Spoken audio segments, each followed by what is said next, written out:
ನಮಸ್ಕಾರ ಸ್ನೇಹಿತರೆ, welcome to my YouTube channel Jwalamukhi. ಸ್ವಾಗತ ಸುಸ್ವಾಗತ. ಎಲ್ಲ ಸೌಜನ್ಯ ಹೋರಾಟಗಾರರಿಗೂ, ಸತ್ಯದ ಪರ ಇರ್ತಕ್ಕಂಥ ಎಲ್ಲ ಹೋರಾಟಗಾರರಿಗೂ ಆರ್ಥಿಕವಾದ ಸ್ವಾಗತ. ನೋಡಿ ಸ್ನೇಹಿತರೆ, ಧರ್ಮಸ್ಥಳದ ಸೌಜನ್ಯ ಅಂದರೆ ಬೆಂಕಿ ಬೆಂಕಿ ಇದ್ದಂಗೆ.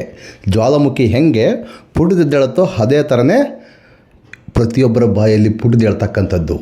ಅಂಥವರ ಬಾಯಿಯನ್ನು ಅಡಿಸ್ತಕ್ಕಂಥ ಕೆಲಸ ಧರ್ಮಸ್ಥಳದ ನಕಲಿ ದೇವಮಾನವ ಮಾಡ್ತಕ್ಕಂಥದ್ದು ಎಷ್ಟರ ಮಟ್ಟಿಗೆ ಸರಿ? ನಾವು ಇಲ್ಲಿ ಏನಾದರೂ ಯಾವುದೇ ಒಂದು ದಾಖಲಾತಿ ಇಲ್ಲದಲ್ಲಿ ಏನು ಮಾತಾಡ್ತಾ ಇಲ್ಲ, ದಾಖಲಾತಿ ಇಟ್ಕೊಂಡೇ ಮಾತಾಡ್ತಕ್ಕಂಥದ್ದು. ಅದಕ್ಕೆ ಸುಮ್ಮನೆ ಎಲ್ಲ ಫೇಸ್ಬುಕ್ಗಳ ಮೇಲೆ, ಯೂಟ್ಯೂಬ್ಗಳ ಮೇಲೆ ಸ್ಟೇ ತರ್ತಕ್ಕಂಥದ್ದು. ಯಾಕೆ? ಸೌಜನ್ಯ ಪ್ರಕರಣ ಮರುತನಿಖೆಗೆ ಆದೇಶ ಬರ್ತಾ ಇದೆಯಲ್ಲ, ನಿಮ್ಮ ಕುಂಡೆಯಲ್ಲಿ ಬೆಂಕಿ ಕಾಣಿಸ್ಕೊಂಡಿದೆಯಾ ಗೊತ್ತಿಲ್ಲ. ಕಾಮೆಂಟ್ ಬಾಕ್ಸ್ ನೋಡಬೇಕು, ಕೆಟ್ಟದ ಕಾಮೆಂಟು. ನೀನೇನಾದರೂ ಅವ್ರಿಗೆ ಕೊಟ್ಟು ಮಾಡಿಸ್ತಾ ಇದೆಯಾ ಗೊತ್ತಿಲ್ಲ. ಧರ್ಮಸ್ಥಳದ ನಕಲಿ ದೇವಮಾನವ ಅವನು, ಹಂಗೆ ಹಿಂಗೆ ಅವನು ನೂರಾರು ವರ್ಷಗಳಿಂದ ಅತ್ಯಾಚಾರ, ಅನಾಚಾರ, ಮೋಸವನ್ನೇ ಮಾಡಿದ್ದಂತೇಳಿ ಬೇರು ಸಮೇತ ಕಿತ್ತೊಗೆಯಲು ಈ ಪ್ರಕೃತಿ, ಈ ತುಳುನಾಡ ಧರ್ಮದೇವಿಗಳು ತೀರ್ಮಾನ ಆಗಿದೆ. ಬಡವರನ್ನ ಸಾರ್ವಜನಿಕರ ಎದುರು ಕಾಲು ಹಿಡಿಸಿ ಜನರನ್ನ ಪ್ರಾಣಿಗಳಾಗೆ ನೋಡ್ತಾರೆ. ತುಳುನಾಡ ಧರ್ಮದೇವಿಗಳಿಗೆ ನಮ್ಮ ಪ್ರಾರ್ಥನೆ ಫಲಿಸಿದೆ. ಪ್ರತಿ ಮನೆಯನ್ನ ಇವತ್ತು ಋಣದಲ್ಲಿ ಕೂರಿಸಿದ್ದಾರೆ. ಬಡವರು ಹಾಕಿದ ಅರಿಕೆಯ ಹಣವನ್ನೇ ಬಡ್ಡಿ ಕೊಟ್ಟದ್ದು. ಅಟ್ಟಹಾಸ ಕೊನೆ ಆಗ್ತದೆ, ಅವರ ಬಡ್ಡಿ ದಂಧೆಯು ಅದೇ ರೀತಿ ಕೊನೆ ಆಗ್ತದೆ. ಎಲ್ಲ ಕಡೆಯೂ ಬಾರಿ ಬೇಗ ಇವರ ಅಂಗಡಿಯ ಬಾಗಿಲು ಮುಚ್ಚುತ್ತಾ ಇದೆ. ಈಗ ನಮ್ಮ ಕಾರ್ಯಕರ್ತರು, ನಮ್ಮ ಹೋರಾಟಗಾರರು ಸ್ವಲ್ಪ ನೋವು ತಿಂದ್ರು ಜನರಿಗೆ ಪ್ರಯೋಜನಕಾರಿ ಬದುಕುವಂತಹ ಒಂದು ವ್ಯವಸ್ಥೆಯನ್ನ ಮಾಡಿಕೊಡ್ಬೇಕು. ಒಂದು ಕುಟುಂಬ ಬದುಕಲಿಕ್ಕೋಸ್ಕರ ದಕ್ಷಿಣ ಕನ್ನಡ ಜಿಲ್ಲೆಯನ್ನ ಬಲಿ ಮಾಡಿದಂತ ಈ ಕುಟುಂಬ ನಾಶ ಆಗಬೇಕು. ಈ ಬಡ್ಡಿ ದಂಧೆಯಿಂದಲೇ ಇವತ್ತು 33 ಕೋಟಿ ಮನೆಯ, 40 ಕೋಟಿಯ ಮನೆಯಲ್ಲಿ 10-15 ಕೋಟಿಯ ಕಾರಲ್ಲಿ ತಿರುಗ್ತಿರೋದು ಧರ್ಮೋದ್ಯಮಿ. ಎಲ್ಲರೂ ಇದು ಅನ್ನಪ್ಪನ ಪ್ರಸಾದ ಅಂತ ತಿಳ್ಕೊಳ್ಳಿ. ಏನು ಮಾಡಿ ಇಲ್ಲ, ಆ ಥರ ಈ ಥರ ಏನ್ರಿ, ಏನು ಮಾತಾಡ್ತಾ ಇದ್ದೀರಾ? ನೋಡಿ ಸ್ನೇಹಿತರೆ, ನಮಗೆ ಸ್ವತಂತ್ರ ಸಿಕ್ಕಿ, ನಮ್ಮ ಇಂಡಿಯಾಕ್ಕೆ ಸ್ವತಂತ್ರ ಸಿಕ್ಕಿ 79-80 ವರ್ಷಗಳಾದವು. ಆದರೂ ಸಮೇತ ಇಲ್ಲಿಯವರೆಗೂ ಹೆಣ್ಣು ಮಕ್ಕಳಿಗೆ ರಕ್ಷಣೆ ಇಲ್ಲ. ಕೇಳುವುದು ತಪ್ಪ? ಧರ್ಮಸ್ಥಳ ವಿಚಾರ ಒಂದೇ ಅಲ್ಲ ರೀ, ಬೇಜಾನ್ ಎಲ್ಲಿ ನ್ಯಾಯ ಸಿಗ್ತಾ ಇದೆ? ನೈಸ್ ರೋಡ್ ಟೋಲಲ್ಲಿ ಕುಮಾರಸ್ವಾಮಿ ಹೇಳಿದ್ದಾರೆ, ನೈಸ್ ಟೋಲಿಗೆ ದುಡ್ಡು ಕಟ್ಟಬೇಡಿ ಅಂತ. ಆದರೆ ಆ ಟೋಲಲ್ಲಿ ದುಡ್ಡು ಇಸ್ಕೊಂಬಂಥ ಕೆಲಸ ಮಾಡ್ತಾ ಇದ್ದಾರೆ. ಯಾರು ನಂಬಬೇಕು? ತಕ್ಕಂಥದ್ದು ಪಾಲ್ಸಕ್ಕೇನಿಲ್ವಾ? ಬರೀ ಆದೇಶ ಒಂದೇನಾ? ಹೇಳಿ ಕುಮಾರಸ್ವಾಮಿ ಅವರೇ, ಅವ್ರಿಗೆ ಹೇಳಿ. ಮತ್ತೆಂತ ಮಾಡಿದ ಸ್ವಾಮಿ? ಸೌಜನ್ಯ ಪ್ರಕರಣದಲ್ಲಿರುವಂತಹ ಎಲ್ಲ ಸಾಕ್ಷಿಗಳಿಗೆ, ಸೌಜನ್ಯ ಪ್ರಕರಣದಲ್ಲಿರ್ತಕ್ಕಂಥ ಎಲ್ಲ ಸಾಕ್ಷಿಗಳಿಗೆ ಆಲ್ರೆಡಿ ಭದ್ರತೆ ಕೊಟ್ಟಾಯಿತು. ಧರ್ಮಸ್ಥಳದ ಕಾಮಂದ ನಿನಗೆ ಖಂಡಿತ ಶಿಕ್ಷೆ ಆಗುವುದಂತೂ ಗ್ಯಾರಂಟಿ. ಧರ್ಮಸ್ಥಳದಲ್ಲಿರ್ತಕ್ಕಂಥ ಅತ್ಯಾಚಾರಿಗಳಿಗೆ ಶಿಕ್ಷೆ ಆಗುವುದು ಗ್ಯಾರಂಟಿ, ತಪ್ಪಿಸ್ಕೊಳ್ಳಲಿಕ್ಕಾಗೋದೇ ಇಲ್ಲ. ಏನೇ ಶತಪ್ರಯತ್ನ ಮಾಡಿ ಸೌಜನ್ಯ ಪರ ಧ್ವನಿ ಎತ್ತಕ್ಕಂಥ ಯೂಟ್ಯೂಬು, ಫೇಸ್ಬುಕ್ಕು, ಇನ್ಸ್ಟಾಗ್ರಾಮ್ ಇವನ್ನೆಲ್ಲ ಬ್ಯಾನ್ ಮಾಡಿಸೋ ಸಮೇತ ನಿನ್ನ ಬಾಯಿಗೆ ಬೀಗ ಬಿದ್ದಾಗಿದೆ. ನೀನು ಮಾತಾಡುವಂಥ ತಾಕತ್ತು ನಿನಗಿಲ್ಲ. ಸೋಮನಾಥ್ ನಾಯಕ್ ಅವರು ಸತತ 25-30 ವರ್ಷಗಳಿಂದ ಹೋರಾಟ ಮಾಡ್ಕೊಂಬಂದಿರತಕ್ಕಂಥದ್ದು ಯಾವುದು ಸುಳ್ಳು? ಸ್ನೇಹಿತರೆ, ಧರ್ಮಸ್ಥಳದ ಕಾಮಂದ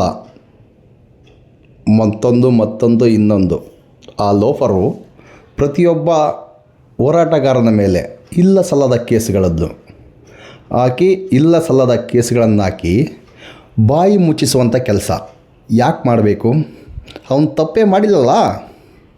ಯಾರನ್ನ ಮಾತಾಡ್ಕೊಂಡ್ಲಿ ಬಿಡಿ ಅಂಥೇಳಿ ತನಿಖೆ ಮಾಡೋಕ್ಕೆ ಬಿಟ್ಟರೆ ಆಯ್ತಲ್ಲ. ಯಾಕೆ ಬಿಡ್ತಾ ಇಲ್ಲ? SIT ತನಿಖೆ ವರದಿ ಬರೋಕ್ಕಿಂತ ಮುಂಚೆನೇ, ಸೌಜನ್ಯ ಪ್ರಕರಣ ಮರು ತನಿಖೆ ಬರೋಕ್ಕಿಂತ ಮುಂಚೆನೇ ಈ ಎಲ್ಲ ಫೇಸ್ಬುಕ್ ವಾಲ್ಗಳನ್ನು, ಯೂಟ್ಯೂಬ್ಗಳನ್ನು, ಫೇಸ್ಬುಕ್ ಪೇಜ್ಗಳನ್ನು ಏಕೆ ಬಂದ್ ಮಾಡಿಸ್ತಕ್ಕಂಥದ್ದು? ಇನ್ಸ್ಟಾಗ್ರಾಮ್ ಇರಲಿ, ಮತ್ತೊಂದಿರಲಿ, ಟ್ವಿಟ್ಟರ್ ಇರಲಿ, ಇಷ್ಟೊಂದು ಆರ್ಭಟನ ಅಲ್ಲಪ್ಪ. ನೀನು ಕರೆಕ್ಟ್ ಇದೆಯಲ್ಲ, ನಿನಗೆ ಯಾಕಿದೆಲ್ಲ? ನೀನು ನಡೆದಾಡುವ ಮಂಜುನಾಥ, ಓಡಾಡುವ ಮಂಜುನಾಥ, ತಪ್ಪೇ ಮಾಡಿಲ್ಲ. ನಿನಗೆ ಯಾಕಪ್ಪ ಇಷ್ಟೊಂದು ಇದು? ಕಿತ್ತೋಗಿರೋ ಲೋಫರ್ಗಳೆಲ್ಲ ಇಟ್ಕೊಂಡು ನೋಟಿಸ್ ಮೇಲೆ ನೋಟಿಸ್ ಕಳಿಸ್ತೀಯಲ್ಲ. ಅವರೆಂತೂ ಎಷ್ಟು ಕಿತ್ತೋಗ್ಯಾರ ಗೊತ್ತಿಲ್ಲ. ಅವ್ರ ಮನೆ ಹೆಣ್ಮಕ್ಳ ಮೇಲೆ ಆದಮೇಲೆ ನಿಮಗೆ ಅರಿವಾಗ್ತಕ್ಕಂಥದ್ದು. ಅಲ್ಲಿವರೆಗೆ ನೀವು ಇಂಥ ಲೋಫರ್ ಕಡೆ ನಿಂತ್ಕೊಂಡು ಈ ಕೆಲಸ ಮಾಡ್ತಕ್ಕಂಥದ್ದು. ನೀವು ನಿಮ್ಮ ಪೇಮೆಂಟಿಗೋಸ್ಕರ ಮಾಡ್ತಿರೋ ಇನ್ನೊಂದಕ್ಕೆ ಮಾಡ್ತಿರೋ ನನಗಂತೂ ಗೊತ್ತಿಲ್ಲ.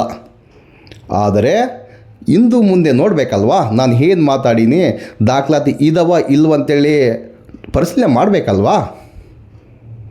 ಸರಿ, ಕೋರ್ಟಲ್ಲೇ ತಂದು ಒಪ್ಸಿನಿ ರೀ, ಬೇಜಾನಿದ್ದಾವೆ. ಸೋಮನಾಥ್ ನಾಯಕ್ ಅವ್ರ ಹತ್ರ 100 ಪ್ರಶ್ನೆಗಳು ಕೇಳಿದ್ರು ಅವರು. ಸೋಮನಾಥ್ ನಾಯಕ್ ಅವರು 100 ಪ್ರಶ್ನೆ ಕೇಳಿದರು.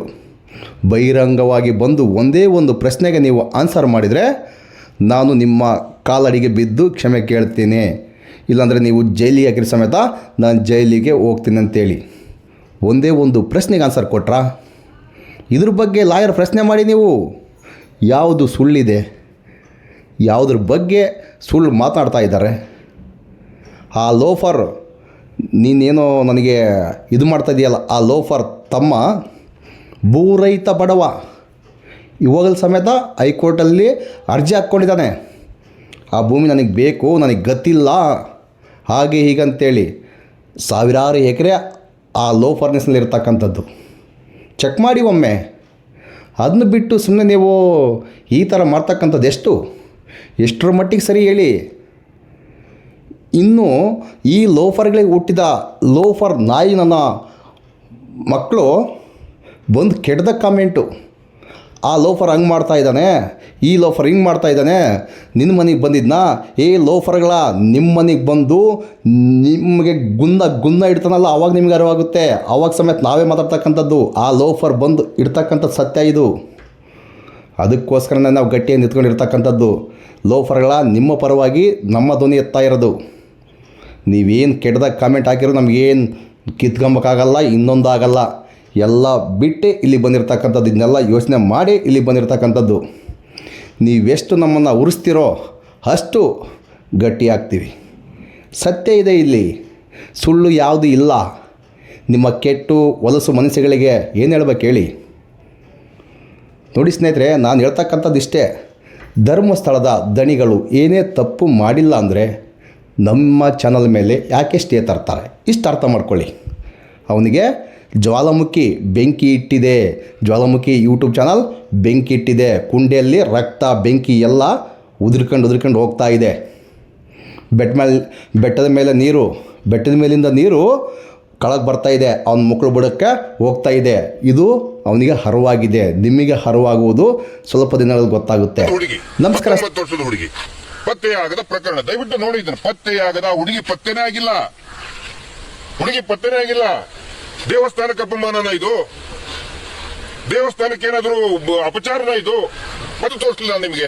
ಎಷ್ಟು ತೋರಿಸಲಿ? ಪತ್ತೆಯಾಗದ ಹುಡುಗಿಯರು ಧರ್ಮಸ್ಥಳದಲ್ಲಿನೇ, ಬೇರೆ ಕಡೆ ಎಲ್ಲ ಧಾರವಾಡ ಎಲ್ಲ, ಹುಬ್ಳಿ ಎಲ್ಲ, ಬೆಂಗಳೂರೆಲ್ಲ, ಡೆಲ್ಲಿ ಎಲ್ಲ ಧರ್ಮಸ್ಥಳದಲ್ಲಿನೇ ಅಪಚಾರನ ಇದು? ಬಿಜೆಪಿ ಅವ್ರು ಹೋಗಿ ಹುಡುಕಂತ ಹೇಳ್ರಿ, ಅವನ್ನ ಬರ್ತಾ ಇದಾರಲ್ಲಪ್ಪ. ಎಲ್ಲೋ ಪಾಪ ಅಳ್ತಿರ್ತಾರೆ, ಹೆದರ್ಕೊಂಡು ಕೂತ್ಕೊಂಡಿರ್ತಾರೆ. ಮಹೇಶ್ ಶೆಟ್ಟರ್ನೇ ಬಂಧನ ನಮ್ಮನ್ನ ಎಲ್ಲಿ ಬಿಡ್ತಾರೆ ಅಂತ ಹೇಳಿ ಹೆದರ್ಕೊಂಡು ಕುಂತಿರ್ತಾರೆ ಅವ್ರು. ಅದ್ರ ಸಲುವಾಗಿ ಮಹೇಶ್ ಶೆಟ್ಟರ್ನ ಹಿಡಿದು ಬಂಧನ ಮಾಡೋದು, ಹಿಡಿದು ನಮ್ಮ ಮೇಲೆ ಎಫ್ಐಆರ್ ಹಾಕೋದು. ದಿನಕ್ಕೆ 4 ಎಫ್ಐಆರ್, 5 ಎಫ್ಐಆರ್ ತೊಗೊಳ್ಳಿ. ಇದನ್ನೆಲ್ಲ ನಿಮ್ಗೆ ಕೊಡ್ತೀನಿ, ಎಲ್ಲಾ ಕಾಪಿನೂ ಕೊಡ್ತೀನಿ. ಹುಡುಕ್ರಿ ಅವ್ರನ್ನ.